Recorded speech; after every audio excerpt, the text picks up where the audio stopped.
Welcome to the first live-action episode of Super FX! Oh my god! We're in person!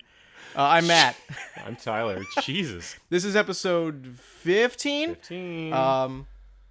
This is what we look like, in case you didn't catch the Nintendo Direct reaction video. Sadly. And if you're listening on a platform that isn't YouTube, sorry, I guess. I'm Matt. I'm Tyler. Did we say that already? We did. Good to see you. It's good to see you. It's Yeah. good to be seen. It's good to be here in lovely Long Island. Long Island. Oh, sorry. On lovely Long Island. There you go. I'm drinking a Miller. I'm drinking an American, nice, fine Pilsner American beer. They didn't have any Canadian beer here. Dude, buying liquor here is the most buck wild thing I've ever experienced. Yeah, you've only mentioned it like 8,000 times. It's so weird. You want beer, you can't go to the liquor store to buy beer. You got to go to like the 7-Eleven. But if you want to buy like spirits, like a vodka or a rum or something, you can't go to Target. You have to go to the liquor store for that. So if you want to like get some liquor for a party or something, you got to make like 2 or 3 stops. It's buck wild. Yeah. Although it's like going to 7-Eleven is like not really considered a stop. Because there's so many all around. It's just like, oh, there's a Seb's. What do you mean it's not considered? You park your car and you get out. Yeah, but like, it's so quick. It's like barely a stop. That's what I mean. Okay. I was gonna say like you've ceased movement, therefore you have stopped. Okay, yes, it is a place that you have to stop your car, but it's like very quick. It's easy, and usually like if you have like a bunch of people in the car, just send one person in, and they just take care of it. We went to Sonic. Yeah. Matt's drinking a Sonic cherry slush. I'm drinking a cherry slush. It's very good. It's very drippy. So we went to Sonic, and you go to Sonic. We don't have any drive-ins in Canada. That's not like maybe like a mom and pop one like here and there, but we don't really have them. So we you kind of go to Sonic because you want the kid to come out on the roller skates, you know. Yeah. And that's the best part. Yeah, that's why you go. Really, you pull in, you press the button, they come out on the roller skates, right? So we get to Sonic and to get some burgers, you know. Yeah. And they're like, is that your attempt at New York? We don't really say burger is very different. No, burgers. Sonic. We went to Sonic. your attempt at the New York accent is ugly. It's a work in progress. It definitely is. So we went and we pressed the button. You know, we parked and we pressed the button, and we're like, "Hey, you know, we're gonna order." And they're like, "Oh, we're not doing car hop right now. And we're just can you come through the drive-through?" Yeah, we're just like, what? But that's why we're here. Yeah. That's why anyone's here. So like, why if we're going through the drive-through, why are we at Sonic? But we were already there and we were hungry. It was time for lunch. I know. So at that point, you're already there. You go through the drive-through, and so we parked in like the car hop spot just to like somewhat simulate the experience of going to a Sonic. Because like they have parking spots at Sonic. They don't let you eat in, but there's a dining area outside the restaurant, and you park in those spots and then walk to the dine-in area or dine-out area? Question mark. Sure. But we were like, no, fuck it. We didn't get to do car hop, so let's at least sit at car hop so it feels like Sonic. Well, yeah, and so we sat there, and then while we're sitting there, Yeah. this car pulls up, and this kid gets out. He was maybe like 16. Yeah. And opens up his trunk, and I'm like, oh, no way. And I'm like, I said to you, I was like, if that kid pulls out a pair of roller skates out of his trunk, like that's gonna be like so funny. So he like pulls out like the apron, like the Sonic apron, and puts it around. Yeah. I'm like, oh my god, let's go. And he pulls out the rollerblades, and I'm like, yeah. And so like the reason I guess they didn't have car hop at that moment was like the car hop kid was either he was late or it was just like too early for it was like car hop. 3:40. It was 2:45. 2:45 or something. So it's like he was either really late for his shift or really early. Yeah. So anyway, we got to see him help somebody else that pulled up after us and ordered. But before he pulled up, someone else pulled up. Oh yeah. Like next, about like 2 spaces down from us, and we were just like, "Oh man, they're in for a disappointment." Yeah. That was before the car hop kid showed up. Yeah. And then like I kind of just like the cogs turned in my head, and I realized like we're eating Sonic in my car in a car hop spot, and this woman is about to be told that there's no car hop, and she's gonna look at us and go, "What the fuck? They got car hop." Yeah, they told her no. They said go to the direction. She caught eyes with you like what, like 5 times, and I'm like eating my burger, and she's like looking over at you. Sonic is weird. This is like weird stuff. That's the thing. Sonic's good food, but it's like not the best. I would say it's middle of the road. So you go to Sonic for the experience of being able to like yeah. drive in, sit down in your car, Yeah. have a burg. And then they're like, hey, go to the drive-thru. Like, Yeah. goddamn. We came back. We've had some game shopping going on. Oh yeah. We went. That's like the big thing about most of our trips together. I mean, we see each I other. mean, yeah. But Why else do I come here? No, I love you. We went to RetroWorld Expo. I love you too. I I didn't want you to think that I forgot to say it. Okay. Well, I didn't think you forgot, but it's nice to know that you did it. Yeah.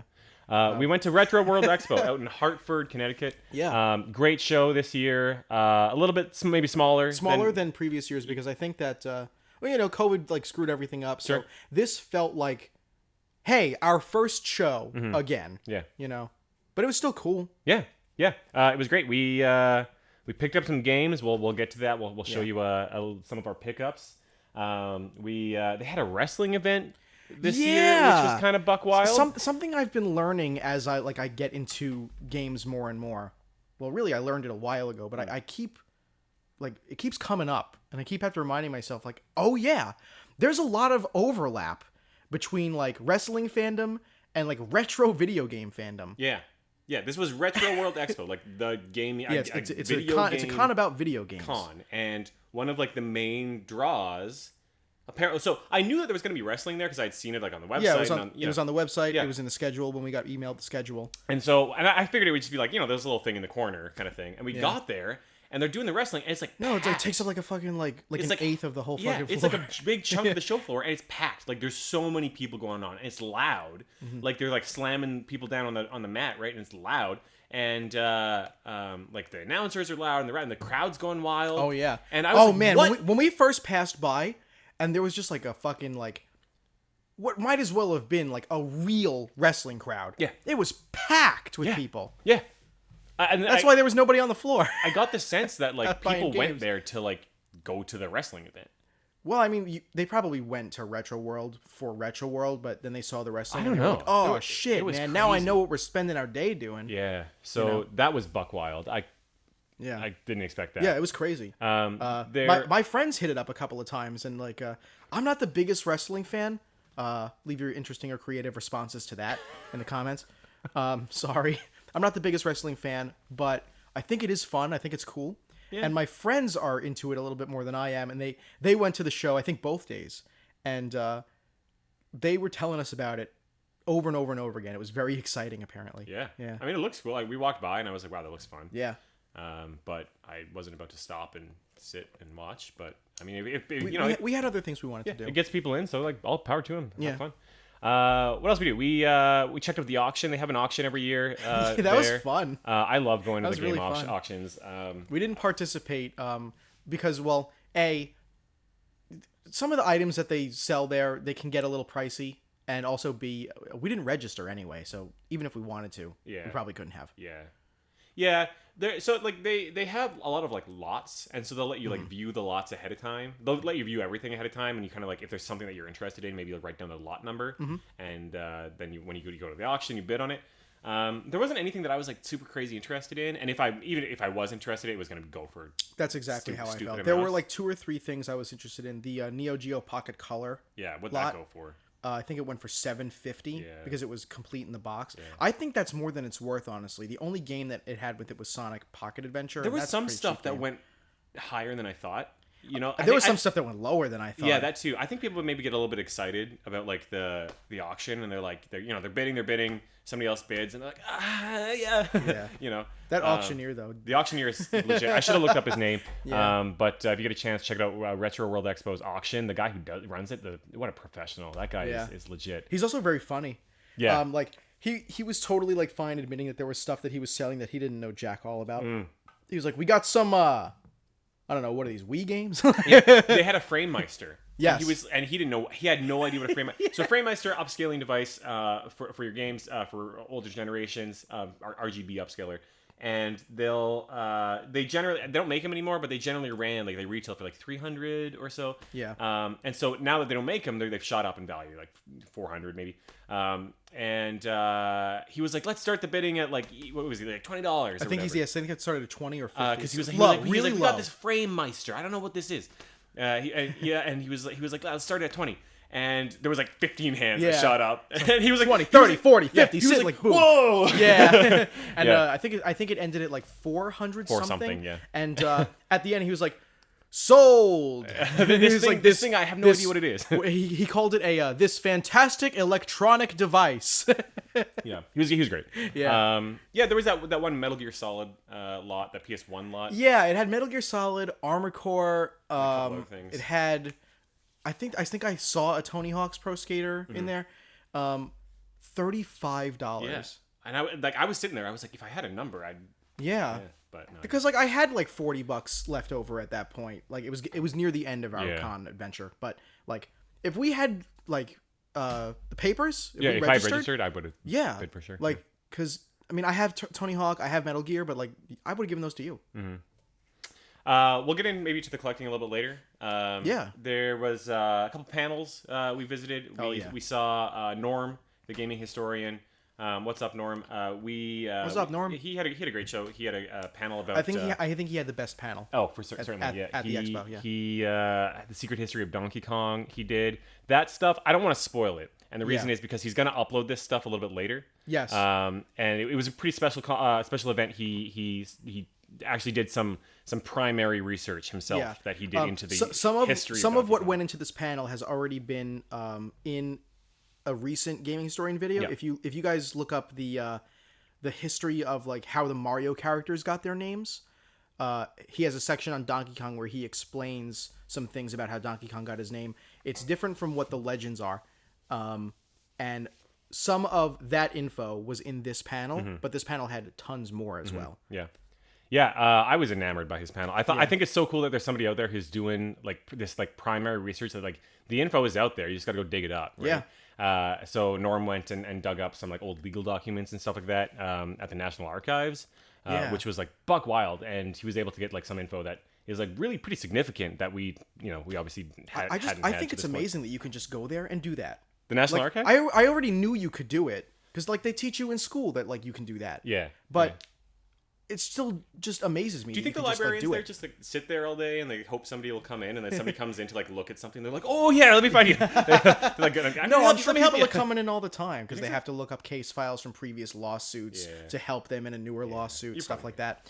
But, I'd love to go. That'd be sweet. But that panel was very fun. Again, we're not going to talk about the subject matter because it's not fair to Norm. Yeah. Since he's going to be publicizing it soon. Yeah. But there was he took Q&A during the panel, and a lot of people had some damn good questions, honestly. A lot of times when I go to a panel for a YouTuber and there's Q&A, I expect half the questions to be like, and I don't want to sound rude, but like cringe. A little cringy. Yeah.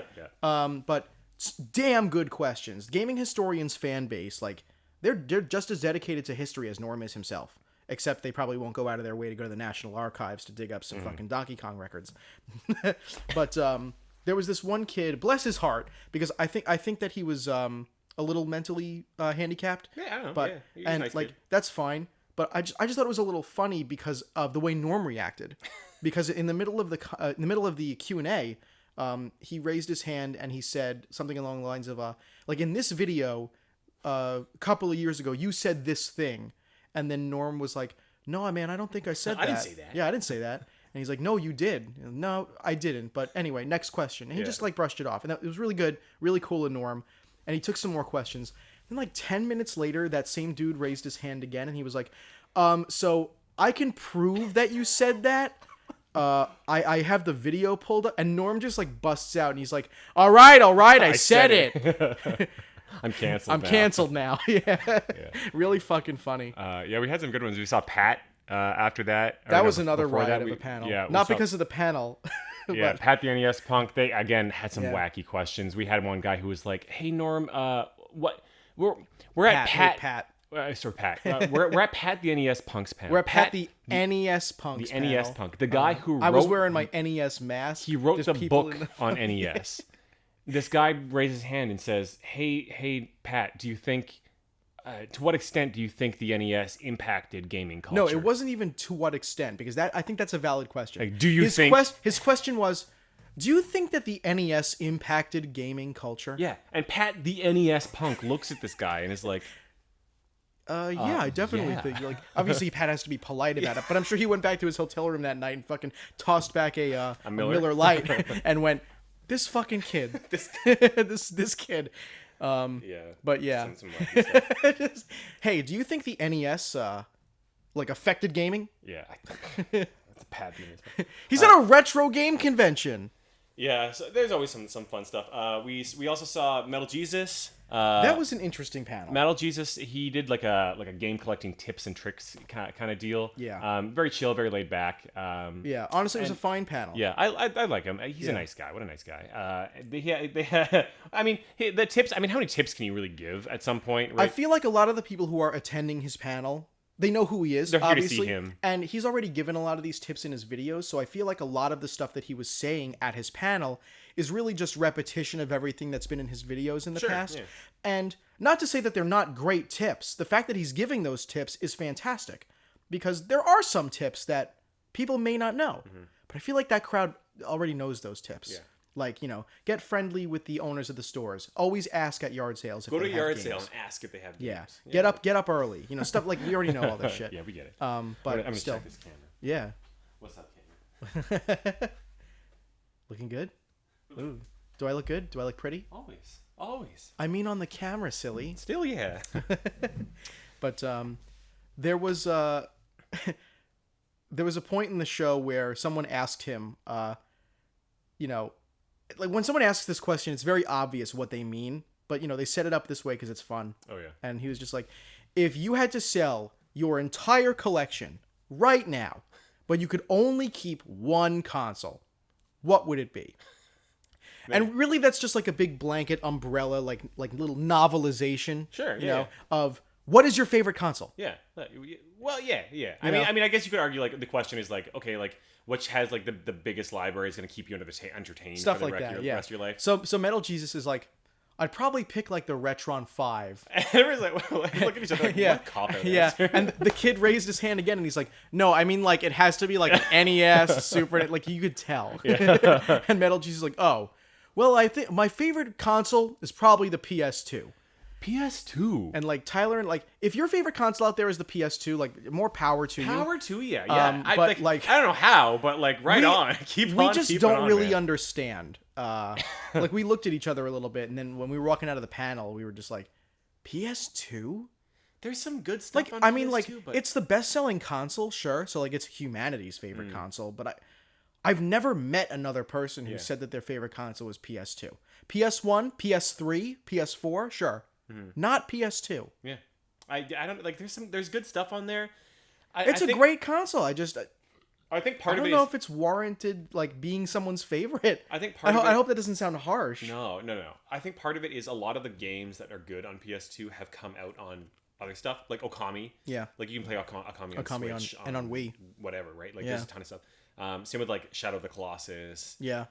Because it got moved forward to 3 and 4. Yeah. Then they got the remaster. Yeah. Yeah. So like a lot of that stuff. So I don't really think when I think like PS2 exclusives, like there's what Ape Escape 2 and 3. Like, again, same with like Metal Gear Not even Solid. Katamari. We love Katamari is still an exclusive, but not Katamari Damacy. Yeah. Like Metal Gear Solid like has been re-released and so there's like all that kind of stuff, so it's like PS2 itself is good and the games for it were good, but like all that stuff I can play, there's not much on there that it's like I have to pull out my PS2 and play it on my PS2 now. Yeah. I'd say like there are of the exclusives, and I say this that as are somebody still... who grew up with a PS2. I didn't have a GameCube. Really? Yeah, well I got a GameCube. Well, you got it later, yeah. Like after my N64 I had a PS2. Okay. And yeah. Yeah, I mean, there are definitely like a lot of like big heavy hitters on PS2, but I don't know if they are enough to make it a favorite console.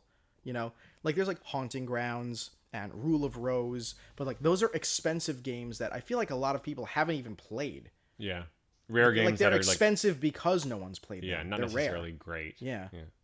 Huh. Yeah. Anyway, so yeah, really great time at the. We're gonna have a really good time, really good show. We got a really good show for you tonight. You guys hear about this? PS2? You ever seen this? You ever heard about this? You guys hear about this? We had a great time at the con. Yeah. Thank you, RetroWorld. Thanks for having us. I love it. We obviously did a lot of collecting, but we'll get to that. Do you want to go into what you've been playing? Well, you know what I've been playing. Well, okay. I mean, I've been playing stuff besides, what we played together. Dr. Mario? Yeah. Well, we've It's like played, all we play together? kind of. If you've ever seen our website, guys, by the way, that's superfxpodcast.com. And you go to the About section, there's a little blurb in there about whooping ass in Dr. Mario. And we added that on purpose because, like, it's kind of what we do. Yeah. Like, you guys want to play Fortnite? No. PUBG? No. Disney's The Jungle Book on Fall Guys? No. We play Dr. Mario together. Like, Switch Online. Sometimes we'll play the Super Nintendo version through ZSNES. Magfest, the arcade cab? The versus Dr. Oh, Mario yeah. At Magfest, we dunked on each other at on the Play Choice 10. I think it was a little heavily favored in one person's... to be fair, it was really hard for me to concentrate on the game while I was sucking your cock that whole time. We're cutting that out. No, we're not. Yeah, so we've been playing some Dr. Mario. I haven't got to Dread yet. I picked up Dread. Okay. I haven't. You didn't play it on the plane? No, I fell asleep. I napped. Loser. The plane ride here is like 3.5 hours Loser. to Toronto and then an hour to LaGuardia after that. And I napped on the first one, and then the second one it's like an hour, and so I felt like, and you're like only really in the air like 45 minutes, right? And so it's like, do I want to pull out a Switch? And I don't know. It's just like that's enough time to get into the game, I guess. I did get lucky on that one. I was the one person on the flight who somebody didn't sit next to me. Oh, really? Yeah, the whole flight was full except for the seat right next to me, and I was like, oh, thank God. Nice. Yeah, I lucked out. Yeah, I don't know. I have a hard time like playing things on the plane sometimes. Like I want to. I have every intention to. But sometimes like I get there and I sit down and my bag is under the chair in front of me and I'm like sitting there and I have headphones in maybe and I'm just like, eh. I feel that way a little bit too. It depends. Like I started playing Picross E on 3DS. It's a download for 3DS, and because I wanted to get into something easy to pick up and put down while you were here, so that I wouldn't have to interrupt a big adventure. Sure. Yeah. And I kept like having an internal debate with myself on the drive to and from Retro. Well, mostly two because I ended up driving back, but on the drive there, Jackie drove, and I was debating. I was like, do I want to play? To the point where like I didn't even pull out my 3DS to play until we had like 40 minutes left in the drive. Yeah. Meanwhile, we were on the road for like 4 hours. Yeah, there was some traffic. There was a lot of traffic. But yeah. I spent most of that time just like bullshitting with you and Josh and Jackie. And, yeah. That was a good time. Yeah. Yeah. So I haven't got to that. I'm gonna get into that like this week.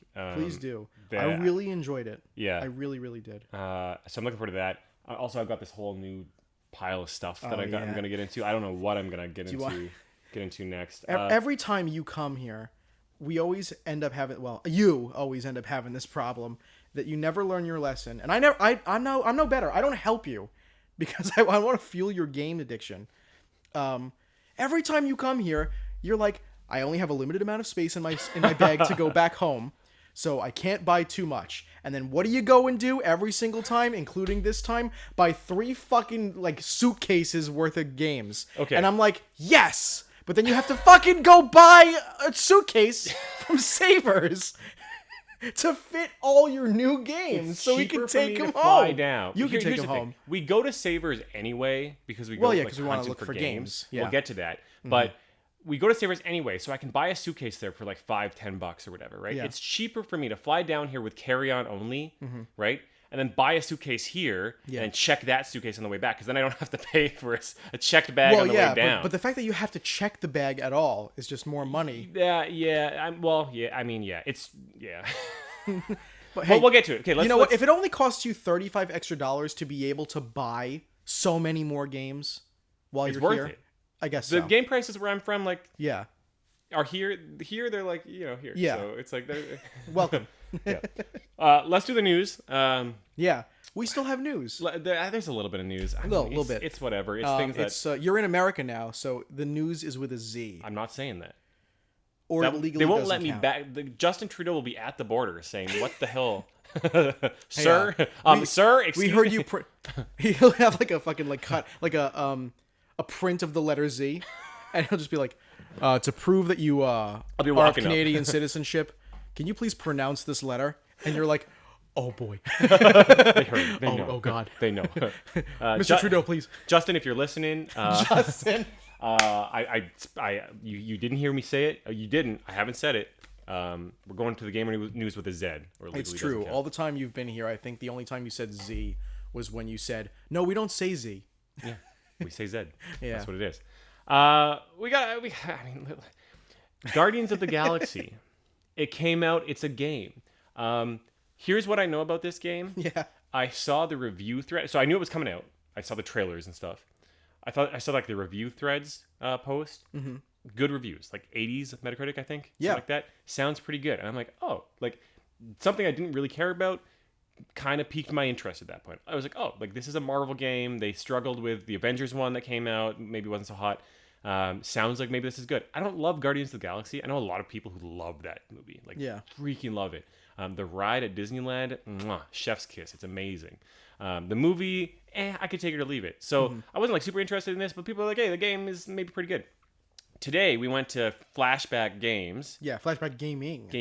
In East Northport, Long Island, and I overheard your buddy Brian talking about Guardians of the Galaxy and saying like, yeah, sounds like it's pretty good, or maybe he's actually played it and he said it was good or something like that. And I was like, jury's out. He just said it was good. Yeah. And so I'm like, wow, I heard about this fucking game again. Yeah. So that came out. Apparently it's good. I'm not going to pick it up right now, but I feel like that'll be a bin game at Walmart in like a couple months, and I'll probably pick it up. That's how like non-Nintendo stuff go. Yeah. It'll probably be a bin game even if it's really good. Yeah. So I'm gonna pick that up. Yeah. Fresh news from BioWare in lovely Edmonton, Alberta, Canada. They're making another Mass Effect. Yeah. Mass Effect is something that I really enjoy, and it's kind of close to my heart because it's like the hometown game. Yeah. Right. I know some people who worked on that. I have some friends who worked on a couple of them. So very close to my heart. I really like Mass Effect. It's not in my top 20 or anything like that, but I really love Mass Effect. And I own 1 and 2. And yet I haven't played them. Oh, you gotta play them. Everyone has told me like you would actually like really enjoy them. You get into them like they're really engaging. Yeah, I will. I absolutely will. Yeah, they're good. And so I know people maybe weren't so happy with Andromeda, which is like the 4th-ish one that they did. So this is the 5th one then, right? I guess so. Are they gonna call it 4? I don't know. I didn't dive into the press release. I don't think there was a press release. I think it was like a hey, we're releasing another game. Announcement. Yeah, Mass Effect, whatever is coming out.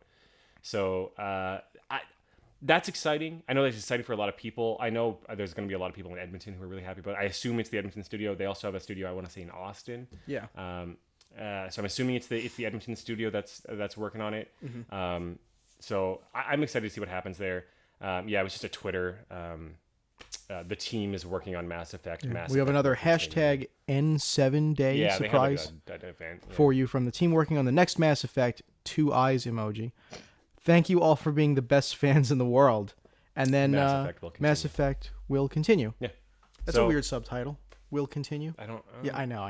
Yeah, Mr. Continue. It's a joke. Mr. William. Continue. Mr. William Continue. Mr. William. Yeah, so really excited about that. Diablo 4. I did not even know. And Overwatch 2. Yeah, that one I knew about. I did not know that there was going to be a Diablo 4. Well, I did not get that announcement. Is there going to be a Diablo 4? Diablo 4 and Overwatch 2 are delayed. Mm-hmm. Overwatch 2, I love Overwatch. I don't know if you know this about me, but I actually really enjoyed. I spent a lot of time with Overwatch. I have never played it. It's not really my type of game. That's fair. Yeah. I haven't played it lately, but I have put like a ton of hours into Overwatch. Okay. I really enjoy it. Overwatch 2 didn't really excite me because Overwatch, in my mind, is one of those kind of like service games. You know, it's a League of Legends, it's a Fortnite, it's a Fall Guys. You know, it's something that is just like kind of ongoing, and it's not really like a sequel necessary, right? Like they just kind of build and iterate on the one game, right? So when they announced Overwatch 2, I kind of thought like, what is this? Like what do we need from a second one? Like it's just going to be like new maps. Like why don't they just add to that? You know? Yeah. We all know, obviously, like the bullshit that's been going on at Activision Blizzard. So no surprise at all that both of these games are delayed. I thought it was pretty bold of them to announce that they're both delayed in the same like press announcement or whatever. Yeah. They're like, hey, Mr. Activision Blizzard here. We know that things are kind of a shit show over here right now. We know that so I'm just gonna get this out of the way. It's real bad. So like our big 2 games that are coming out, both delayed. Gonna be a little longer. Sorry. Yeah. So no surprise there. Man, it sounds like it was running deep. I think I want to say like they're the vice president or like the vice CEO, somebody very high up just left like a couple days ago. Yeah. Because like more allegations are coming out and more this bullshit that we're hearing is happening. So. Man, like things are real bad. Not looking up for Activision Blizzard. And you got to think about like they've got COD, they've got World of Warcraft. Like they have like these like very like COD, World of Warcraft, StarCraft. Well, I'm thinking like these games that have like huge subscriber bases, like huge play bases, like that. These are like very much like we're talking millions and millions and millions of people, right? So like they're no small company. So to have all this shit happen and now to hear about these delays, like it's damning. It's wow. Like they've got a hole to dig themselves out of. So I don't know what's gonna go on there. But man, like no surprise that I heard that. Get your shit together, Activision Blizzard. For real. Remains to be seen though. For now, but yeah. All right. Should we get into the the nitty gritty? The reason you're here. Yeah. The reason you're in New York. Hey, we can do it. Yeah. I mean, Hartford, Connecticut. Well, that's why I was there. You came here first. Yeah, that's true. And then we drove you there. Show floor at RetroWorld Expo. We saw some wild shit. Yeah, it was again, like I said, we both said it really. This was a strange year for retro. It's probably a strange year for It's probably a strange year for I look good. Yes. Thank you. It's I never record on the camera. So I'm glad you're checking. I don't want to spend half an hour here talking and then we look over and it's like, oh, it like canceled like an hour ago. It's fine. Yeah, so I am glad you're checking. Retro World Expo and probably every con that's coming back for the first time after COVID, it really does feel like, hey, this is our first show all over again. They had like way fewer guests, way fewer vendors, way fewer panels. It ended earlier on both days than usual. I think it's like, it's a combination of people coming back, from COVID and we're going back to cons again and that kind of thing. So like there's going to be some hesitancy. They probably didn't have the ticket sales that they wanted. Yeah. Which is understandable. And I think the after party. No after party this year. I think that I also think that there's probably budget, right? Like they didn't get any income last year. Yeah, like they that's why MagFest is like double charging for tickets this year. MagFest right. Tickets are up like literally double. Yeah, so they didn't have any income. So like, of course, there's going to be like there's some overhead stuff that just like isn't there, and there's going to be a lot of guests who they can't get. They didn't get like the classic Tetris World Championship had some qualifiers there in 2019, and so they weren't able to pull that out, right? Because like that, like. It's not a fault of. I don't think it's a fault of RetroWorld. I think it's just it's not really anybody's all fault. These moving pieces. It's tough. But yeah, no Game Chasers, no Game Dave, no Stop Skeletons. Like there were a lot of people missing that I expect to be there every year. I think we'll get back there. It just takes time for people to kind of get ready. Anyway, show floor. Yeah, we got stuff. We saw stuff. We saw stuff. Pricing is all over the place right now, and we've talked a lot about this. We've talked a lot about. Not to this extent. The WADA stuff. We've talked about that, yeah. And how it's impacting the market in a lot of areas. This was strange because I kind of get the sense. Here's my take. I don't know if this is the case, but here's kind of how I interpret it. What we saw is that a lot of vendors have prices kind of across the board. And what we kind of mean by that is we would go to a booth and see Mario Dunk Hunt, and that was like, that's a $5 game. Yeah, right. Typically, we saw it for $5, $10, $15, like 20, 25. 25. It's crazy, like all across the board, right? So my take is that I think a lot of these sellers are kind of struggling to maybe keep up with that, but also have a lot of back inventory that they maybe haven't had the chance to go and update. Right. So there's guys who are coming in who maybe this is their first con in 2 years, right? And they have these bins, they have their inventory, right? And they show up and they're like, shit, I haven't had a chance to reprice this or like really dig it. Like maybe my like the big stuff, like maybe I've looked at that, right? But I've had like all these bin games that I haven't even touched yet, right? Yeah. And then there's these other guys who maybe have a shop, right? Who are running their shop normally and have been able to keep up with this like throughout the past year or two, right? So I think that's what we're seeing a little bit of is that there's just it's weird right now. The market's weird as hell. People have been maybe shut down for a while, and now they're coming back, and they're kind of struggling to find where we're at. I think a lot of it also has to. I agree with you. Yeah. And I think in addition to that, a lot of it also has to do with COVID created the second retro boom. We had one in 2012 when like the nostalgia thing started really hitting, and now in 2020 and 2021 we're having the COVID boom, where everything's skyrocketing because people are stuck inside and they're like, well, I haven't played a Mario in a while. Maybe I'll buy a Super Nintendo. Yeah. And that hit the fucking ceiling late 2020, and we're still feeling the after effects of it to the point where many people that I know on Long Island who have stores are not following price charting anymore because price charting fluctuates too much. So they just go straight to eBay and look at the highest sold listing. Yeah, and I from think like that's the past few days. yeah, and I think that's what's going on here. Is that people are either looking at price charting and eBay and trying to figure out something in the middle, or they're just going, well, sure, price charting says 71, that's the average price, but some jackass in Wisconsin decided to spend 120, so fuck you. Yeah. And like, I get it, but at the same time, if we don't really have a dedicated way to describe the value of our games, then like our hobby is going to suffer. It's already has. No, it's going to suffer more. Yeah. It's going to suffer a lot more. Yeah. Yeah, I mean, I don't think there's a solution. Not right now, at least. Not until stuff starts to calm down. Yeah, it's going to take some time to settle.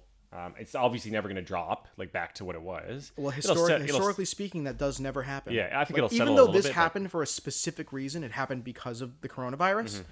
Even when that's long gone, although, well, big asterisk there, but you know what I mean. Even when we don't even think about it anymore. Big Buford asterisk. Yeah. Oh, we'll talk about that. Even when it's like well in the past, right? Yeah.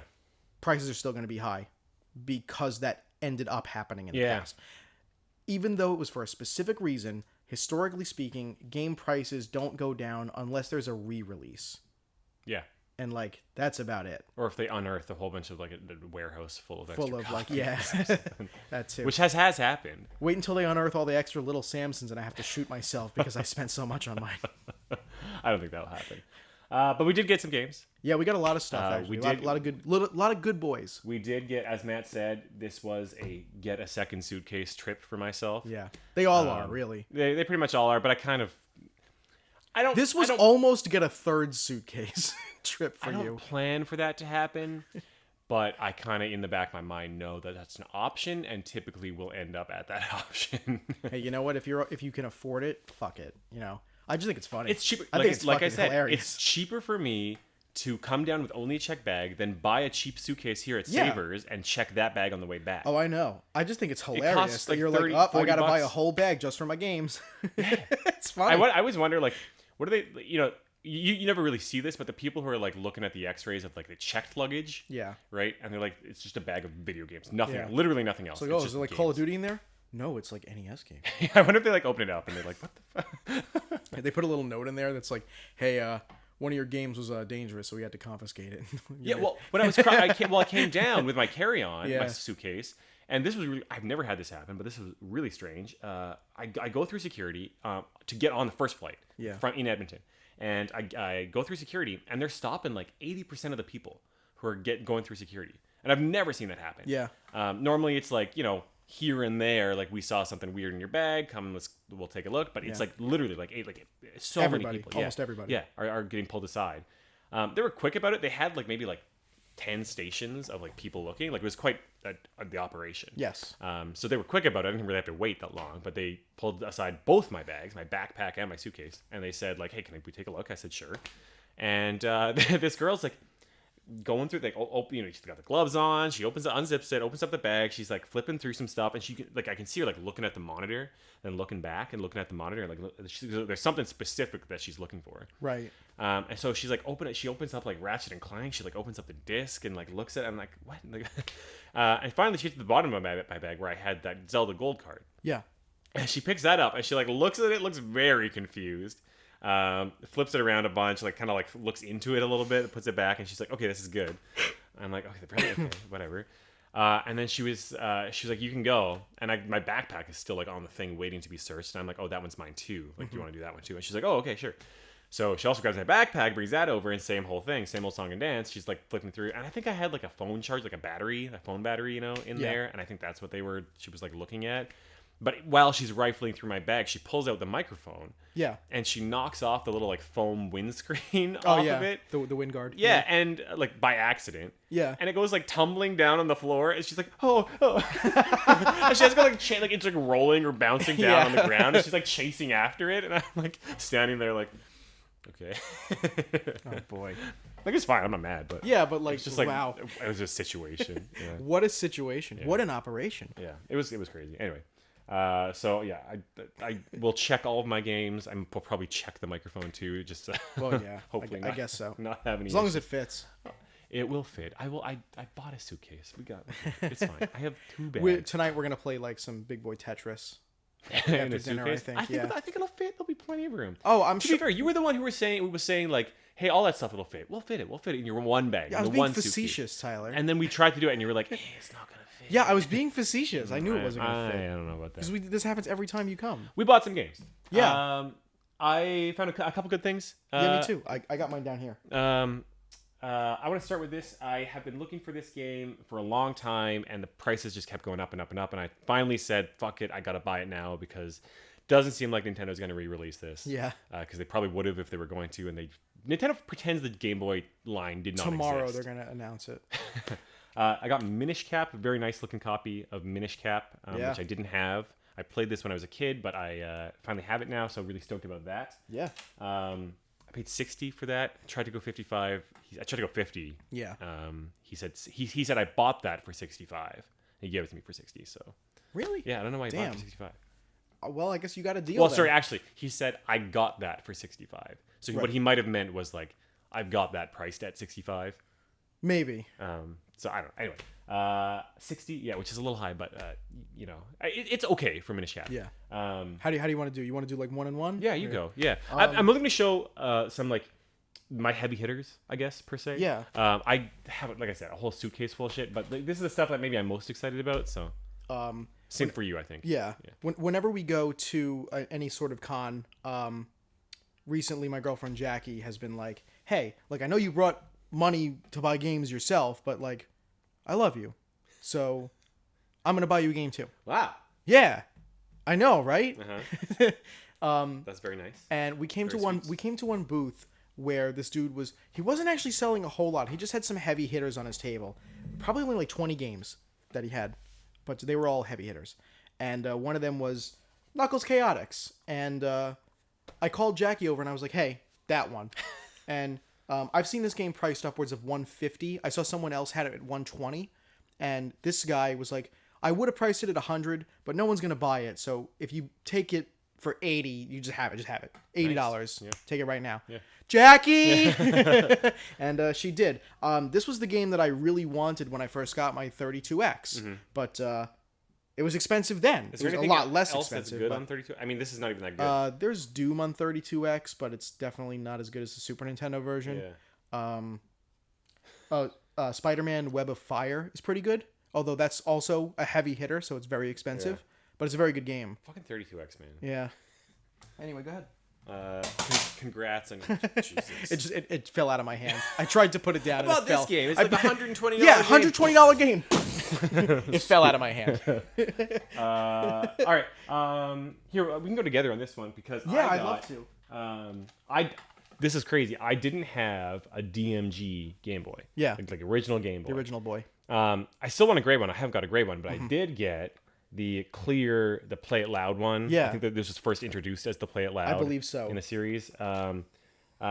pretty okay shape. Not the best shape ever. Got a little bit of wear on the serial there, but pretty darn good. And I'm really happy to finally have a DMG. Yeah, only $50 too. This was a really good value. Those usually go for like 100. Yeah, yeah. This guy had really good prices, which I think is why he didn't haggle with us very much because he knew. But yeah, at his same booth, they were right next to each other. There was also the clear Game Boy Pocket. So now we got these for little, 40. These so little we got little boys. twinsies. The beefy one for Tyler because he's more important, and then I mean to me, you're more important to me than me. No, that's not. Love yourself, man. I do love myself, but you're more important. Oh, you're so sweet. I still have the AAAs from when I was testing it last night. I forgot to take them out. Oh, but yeah, they both work. I just thought it was really cool that he had one Game Boy and one Game Boy Pocket at his booth. Yeah, nothing. And they were both clear. Yeah, yeah. I wonder if the same guy cool. must have donated them or sold them or traded maybe. them. Yeah, I just think it's cool. Yeah, I love seeing parallels like that where you have like two consoles that are one's a revision of the other one and they're the same. Like I have the over there. Camera can't see it. I'm not going to take it down either. You can Google it. There's the yellow Play It Loud Game Boy and a yellow Game Boy Pocket. Yeah. And there's also a green one and a red one. Yeah. So like this is cool though that they came up with clear for both that and the Pocket too. Yeah. Yeah, I'm super excited to have that. What else? What else I get? What else I get over there? This is all stuff I got up at. I mean, we could do them out of order. Yeah, we took a trip to. Well, everywhere really, but yeah, we went all over the island. We took a trip to the Video Game Trading Post in Levittown, which is So I used to work for Mike, the owner of Video Game Trading Post, at his Massapequa location, 2 locations.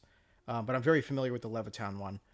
So yeah, we went in yesterday. They have the thing about that place is that they have a lot of stuff that you won't see anywhere else. Yeah, I think. The Massapequa one maybe to an extent too, but the Levittown one we've been to what? The Levittown is the original location. Yeah, so that's why it has the better shit. Everyone already knows about it. We've been to maybe 5 stores. Yes, the past that's true. 2 days, and that was by far the most kind of unordinary stuff.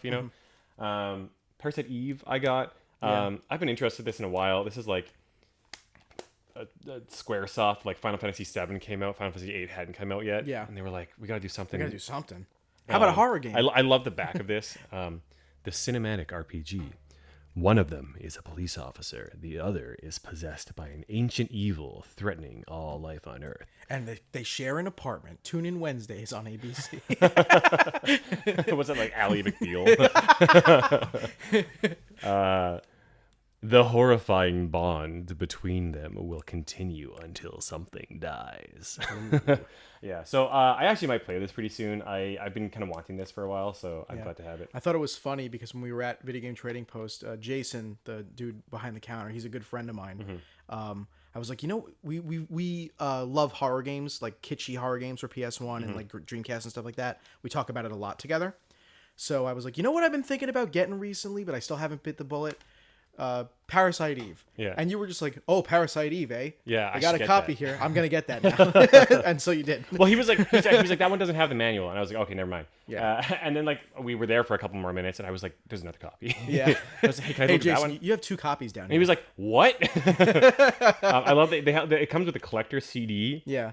The other copy didn't have that. Yeah. It was missing it and the manual. And it has the Final Fantasy VIII in very tiny letters underneath movie. It's not a demo. Wait, let me see that. It's a movie. And it says it's like movie in brackets too. Yeah. Just so you know, it's not a playable demo. There's a Xenogears playable demo. Yeah. Bushido Blade 2, Musashi, and Final Fantasy VIII are all the movie. It's just a movie. That's a pretty good collection of stuff on that disc, though. We can watch those movies later. Sure. So I got that. That's cool. I got this today, actually. Like Tyler said, we went to Flashback Gaming in East Northport, and this is a game that I kind of been looking for passively, not super actively. I didn't realize this was like a show on camera talk about cartridge for you. Yeah, Okay. because I've been looking for it for a while. Okay, cool. It's nothing super special, but it's a PAL exclusive, which is why it's hard to find here. Okay. But it's I don't know how well you guys will be able to see this, but it's Parasol Stars, the story of Bubble Bobble 2 for Game Boy, which is a Europe exclusive. It's one of those weird where it's like didn't come out in North America or Japan. Or Japan, yeah. Which is weird because Bubble Bobble's insanely popular in Japan. Yeah. But yeah, this is a show on camera game for me because I've been looking for it for years. Yeah. And They just had it at Flashback, and they only wanted $20. So yeah, it's really fun. Have you played it? I used to emulate it when I first learned about it, but yeah, it's pretty good. I really like it. Right on. But yeah, congratulations. Thank you. I have two kind of heavy hitters here. I got a handful of heavy hitters that I'll show. I'm going to show all at once. Yeah, do it. I got Metroid Prime 1 and 2, which I hadn't had. When you first flew Matt's in, got fucking 4 copies of Metroid Prime 1 up there. Can they see that from here? I think so. Maybe. I have 3 copies of Metroid Prime 1. When I first flew in. Yeah. When you first flew in, you were like, oh man, you know what I don't have? You know what I want to get? I want to get Metroid Prime. So when you finally got it at the con, I was like, all right, cool. Yeah. You stuck by your word. Yeah. Proud of you. Yeah. I found it for 35. He took 30 on it. Yeah. Which I was stoked about because that's everywhere else had this for 50. I saw one for 70. Yeah. So to get it for 30, I was jazzed on. And it's in great shape. And also just in case anybody's curious, I have 3 copies of Metroid Prime because they're all variants of each other. I don't just have 3 copies of Metroid Prime. You kind of do. Yeah, but it's because they're all different. I also got Metroid Prime 2. Echoes. Yeah. This one I paid a little bit more for. I think I paid 70, 65. It was really funny last night when we were in the car with Max coming back from Trading Post. And Max was like, yeah, I think I got my copy of Metroid Prime 2, I think for $35 a couple of years ago. And I was like, yeah, I think I got mine at $25 from GameStop when it was clearanced. And you just went, oh, fuck off. I really wish that I could talk at length. I could talk for a full hour about. We could both talk for days about games we wish we had bought earlier on, or games that we got lucky on. I also got Mario Party 3. I have 1 and 2. The best one. Yeah, I don't have 3. I'd never had a friend growing up who had this. I've never actually played Mario Party 3. Well, guess what we're doing? Yeah, so I had some trades, and so I got Mario Party 3. Yeah. For that, so I'm very happy to finally complete that set on an N64. This was one of the heavy hitters on N64 that I didn't have. I still don't have Sculptor's Cup. We went to 2 other stores before that, and you were like, oh, should I get Mario Party 3? Should I get Mario Party 3? This was even a good at price. the con, I think you were like, oh, they had it for 100. Yeah. Hey, Jackie's home. Yeah, you can come in. Yeah, they had it for 100. Yeah, they had it for all this stupid amounts. Yeah. So I to find it for 75, and then trades canceled it out. It was way worth it for me. Yeah. Oh, here, I'll do one. Yeah, you go. We've only got 10 minutes to go, so that's fine. We'll knock them out. I really like to look for hardware and accessories at cons too, because they're usually pretty cheap because people are just trying to offload them. But hey, Jackie. Hi. Hold on, do you want to pause while Jackie makes noise? No, it's fine. It's live video. It's live. Do you want to be on the podcast for a second? I suppose. Let me bring my stuff in for a second. But anyway, I'll make this quick since apparently Jackie's going to join us now for a moment.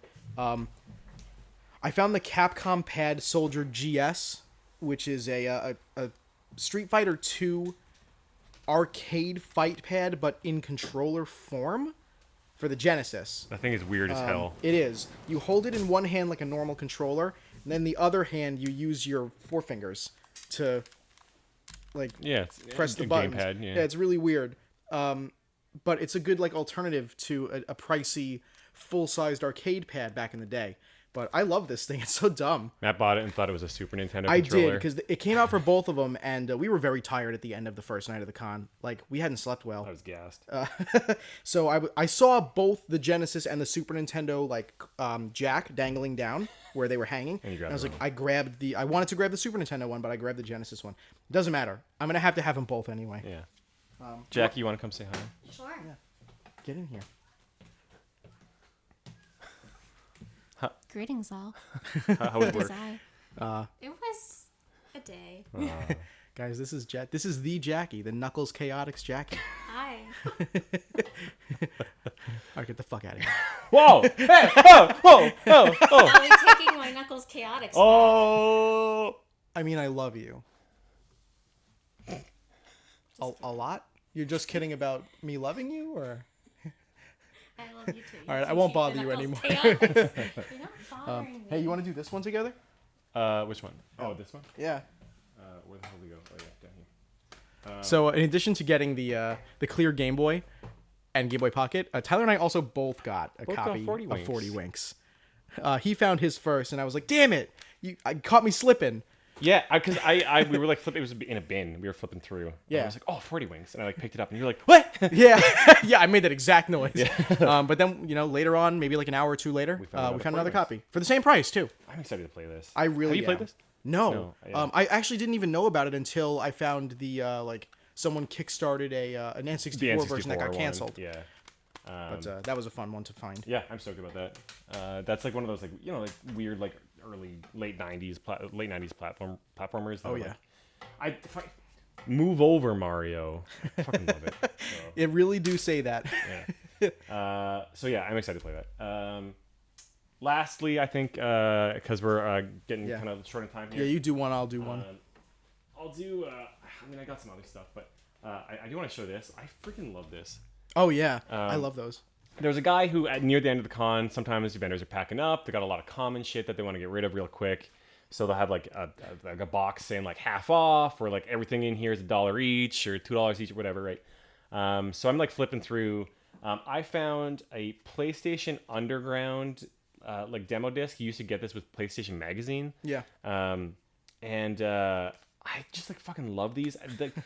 It's like crazy how Can I see that? Yeah, this is a pack-in for a magazine. Like you would. Yeah. I remember I used to pay for a magazine, and like forget about the magazine. I just want the disc because you would get like 10 demos on there. Yeah. Or whatever, right? And like it's like all like holographic and like it's like holographic and like weirded out. Yeah. And like this is a pack-in with a magazine. It's got like cracks and shit in it. It's weird. Yeah, I love it. This I used to be like so into these things as a kid because like as a kid you get like one game like now and then kind of thing and you like play it to the ground, right? Yeah, of course. And so when you pick these up, you'd be able to get like 10 demos for all like shit that you would like never be able to play otherwise, right? And so I was all about these things as a kid. So this was in there for like $1 or whatever. Yeah. So a lot of NHL, NFL Blitz is on here, but also Bomberman World, A Bug's Life, Tomb Raider 3, Crash Warped is on here. So I like all games you bought this weekend. I'm probably gonna play it, but like not. It's going fun to to demos, check those out. But I do have a couple like back here. Yeah, I want to like packs. boot it up and see if there's like weird music that plays or like weird like menu designs and stuff. I'm really excited to get into that. All right, do one more and then we'll. Sure. Well, this is the most important one, I guess. I also collect, all the unlicensed copies of NES games, and I found a Bible Adventures for NES in the Color Dreams / Wisdom Tree dust cover. This piece of cardboard is impossible to find. Yeah, I've never seen one. But it also came with the manual, and they only wanted $20. Yeah, that's really good. I'm like, whoa! I had to. Like, there was no two ways about it. This is one of those games where like I always knew about that growing up. Yeah. Like people would make videos about it and stuff, and like you'd like see weird stuff online and like.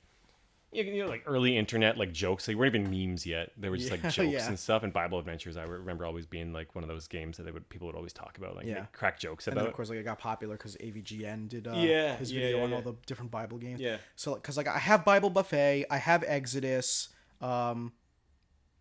It's really fun to collect all of the different Bible games. Like, because why are there so many? Yeah. But it's cool to have all of them. I gotta ask: is there any thing that you really wanted to pick up, really wanted to find over the past few days that you weren't able to? Restar for Sega Genesis. I was really looking for that. That just took my answer. You go first then. Restar for Sega Genesis. I've been looking at. We went to a. To be fair, I was also looking for. Oh, you don't have it? No, I have it. Oh. I was looking for it for you. Oh, I was asking about it more than you were. How sweet. Thank you. Yeah, we went to a retro game expo. Yes. That had Not dozens and dozens of booths. We went to a retro game expo. And we went to 5 video game stores and 2 savers. Yeah.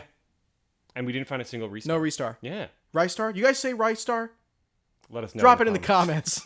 Well, I don't know what has gone on with that game. Yeah. I have seen it before. Mm-hmm. And we were talking to somebody at Flashback today, and she was like, "Oh yeah, we had like 3 of those at one point, right?" Yeah. And I was like, "What? Why is like now here? I finally decide I want to get it." And it's on the Genesis, Nintendo Switch Online Yeah. Genesis thing. So I hope that it's like dropping a little bit. It's a little cheaper It's now. also not that expensive It's to not. start with. But nobody has it. It's like what? It's like fucking rare for some reason. But like nobody had. Like I don't know. It's weird. So anyway, that was the one that I was like, had I seen that, I would have been like, yep. Yeah.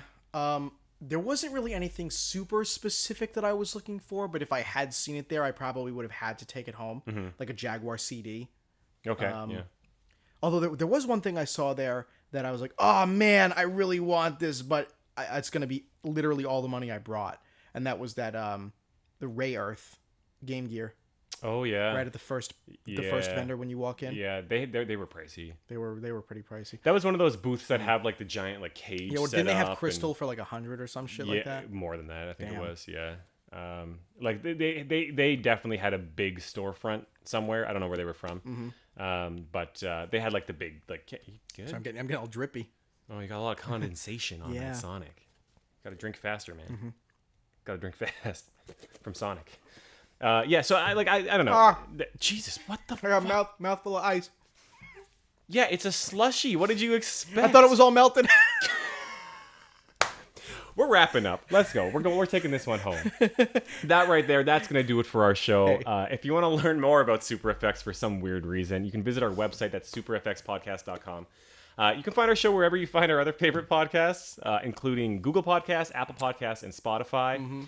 You can follow us on social media, including Twitter, Instagram, YouTube, Facebook, at SuperFX Podcast.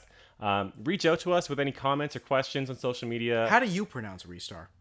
Or send us an email. Yeah. Hi at superfxpodcast.com. That's hi at superfxpodcast.com. If you like what we're doing and you'd like to support us, if you want to see more, please consider becoming a patron at patreon.com/superfxpodcast. If you're listening to on YouTube, consider liking, subscribing, and leaving a comment down below. And if you're listening on Apple Podcasts, help us out by rating and reviewing our show. We want to give a special thanks to Kenny Martin for our theme song. You can check him out and his work. It's really cool stuff. It's Kenma, KENMA.bandcamp.com. And as always, a very special thank you to you. Thank you so much for listening and watching, and we'll see you next time. Take it easy, guys.